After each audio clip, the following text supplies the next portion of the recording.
Okay, so I've just watched the Oprah interview of Meghan and Harry, and just in one word, wow. Just unbelievable, mind blown.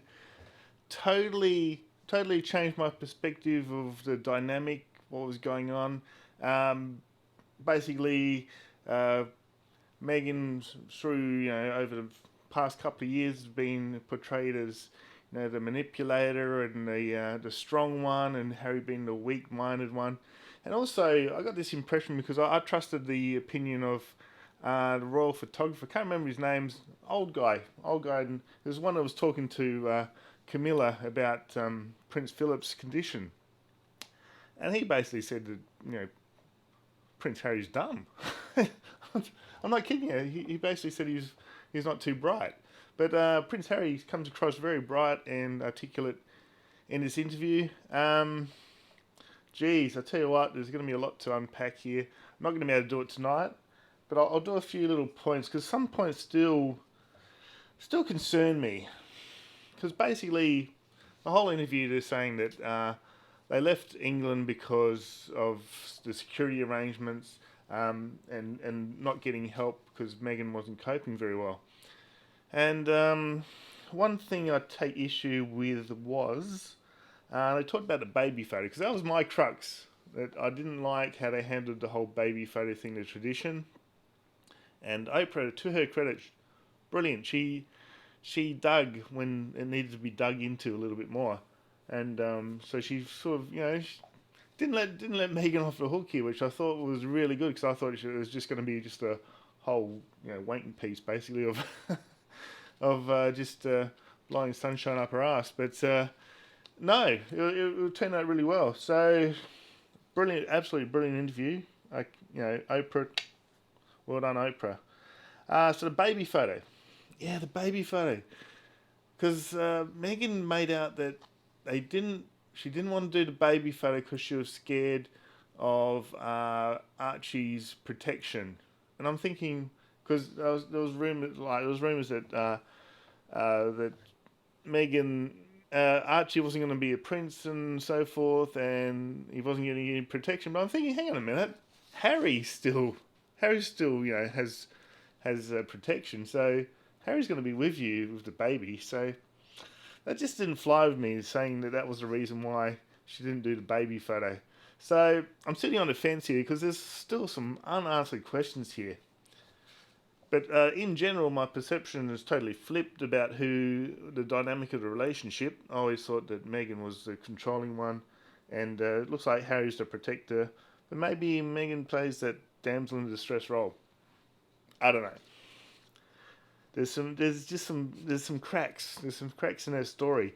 Harry comes across to me as very honest and forthright. Uh, there's just some cracks in Meghan. Next issue was they were talking about Kate crying over the bridesmaids' dresses. This is all the kids' dresses, was it? What was it? It was anyway some dresses for the wedding, and it just didn't ring true to me what she was saying. She was saying that Kate was upset about something. Oh no, hang on. Kate was upset about something, then Meghan got upset, and then Kate apologized to Meghan and wrote her an apology letter and everything. It's just that whole story just doesn't make sense to me. Hopefully, I don't think it's going to happen though. And I think they know this. That I don't think William and Kate's going to be able to respond to this because this is, especially if uh, Prince Charles abdicates, if he eventually becomes king, it's going to be, King William. So there's a lot of, as I said in the interview, there's a lot of rigid protocols now in the royal family. I don't think they're going to be able to engage in this sort of he said, she said sort of thing going on back and forth. So that was one. That was another thing that I just not satisfied with that answer about how that whole situation. Like Oprah dug a bit, but it just didn't really go anywhere with that answer about the Kate crying.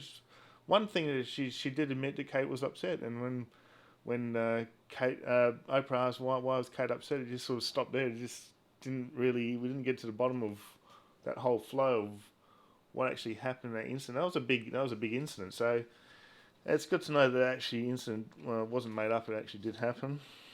What else we got here? Well, the whole thing of Meghan's family. Let's face it, she's she's got some major issues with her family there. Yeah, so that's a negative on Meghan there. I'm just finding this little cracks there. I don't know. I can sway either way. You know, she's either the victim of circumstances there, or and then she's sort of going on about how she said she was a bit naive about going into the royal family. It's like, well, hang on a minute.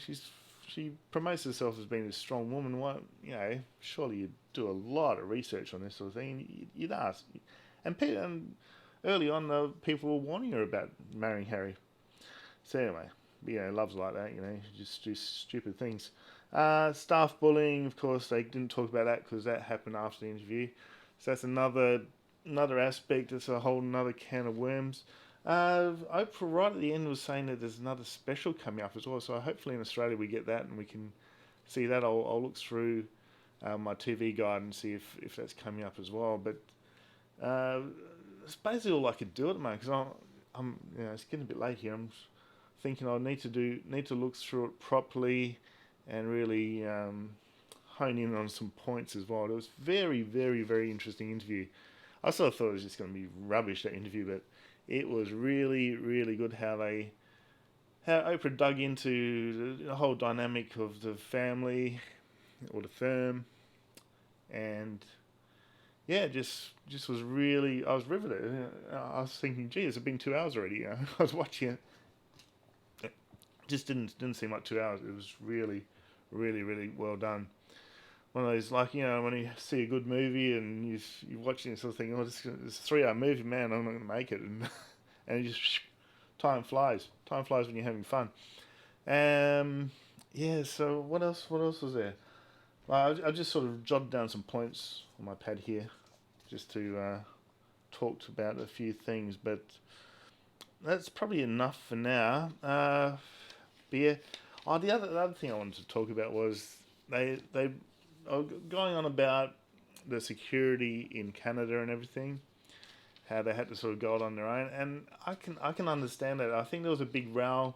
There's alluded that Harry said that he was talking to Prince Charles, his father, and then he stopped taking his calls. I think I know they said that the Queen wasn't blindsided or anything, but I don't think it was very well planned out. I think he was alluding that he wanted to sort of escape. He keeps always talking about escaping as well, which makes a lot of sense because that's the way I see the Queen. That she's basically I see the royal family almost like zoo animals, and they get let out and they go do a little bit of parade and then they go back. It's a bit like a circus, So I can get that aspect. And what was I thinking? Train of thought. Yeah, so what was I saying? Yeah, the Queen. Alright. So let me think. I went off track there, didn't I? Totally went off track. Yeah. Oh, yeah. Prince Charles. I think the big issue was like Meghan made out that the royal family abandoned them, cut off their security and everything. You gotta remember, they're in another country. Like when they go on these royal tours for a couple of weeks, there's like months and months of planning, everything, all the security, and security costs a fortune. I think they did an estimate on the security around the wedding, and that was just one day, and it was just like saying like £20 million or something. It's just ridiculous the amount of security that goes into these things. So to have full time security wherever they're living and everything, it just costs too much. I think that was. That's why that's why I said they're like zoo animals. You just gonna put them there, lock them up. You have just like one security in the Kensington Palace and that. We've got a couple of residents there, and it's just they probably share the costs. You can't sort of have a couple of people living over in Canada and expecting a full security detail there. Even though I see that point. Prince Harry is in line with the throne, and he inherited a position and so forth, and needs security. But they actually cut themselves off of the tradition and did their own thing. And I think at first probably the Queen was, sympathetic to it, and then, when you nut out the details, I realise it just isn't going to work. It's not really going to work, is it? And it all comes down to money at the end of the day, doesn't it? Really, they can't afford for Harry and Meghan to be over in another country. It's almost like a 1 year tour. It's just 24 hours security. It's just what I'm getting at. It's just not going to work. So I can sympathise on both parts there, and it's just a bit of a mess. What I think the firm, if you want to call them, wanted Meghan and Harry to do was just stay in England, sort it all out internally.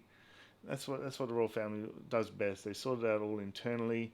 As Harry was saying, that they've all gone through it. They've all had the ups and downs of the royal family, and they just sort of tough it out and sort it out internally instead of leaving the United Kingdom. So, all right, we'll leave it there. That's just an introduction, I sort of want to call it, because there was so much in that interview, and I need to probably watch it a couple of times and just what do you call it? Take it all apart. What's that? What do they call it? Deconstruct the whole interview and hone in on some points and everything. So I'll probably do a couple more videos in this, because there's a lot to take in, a huge amount of information, inside information we got about the royal family there that we probably weren't aware of before, just the inner workings. All right, guys. So don't forget to like, subscribe, and share. And I'll get some sleep and maybe do another video tomorrow. Look around for this footage of Oprah. Apparently, she's going to do some more deconstructing of the actual interview as well, and discussion. I think it was on CBS, some Today show or something they're going to do. So yeah, that was right at the end of the interview she said about that. So we'll see how we go. I'll look around for that, and I'll see you next time. Cheers.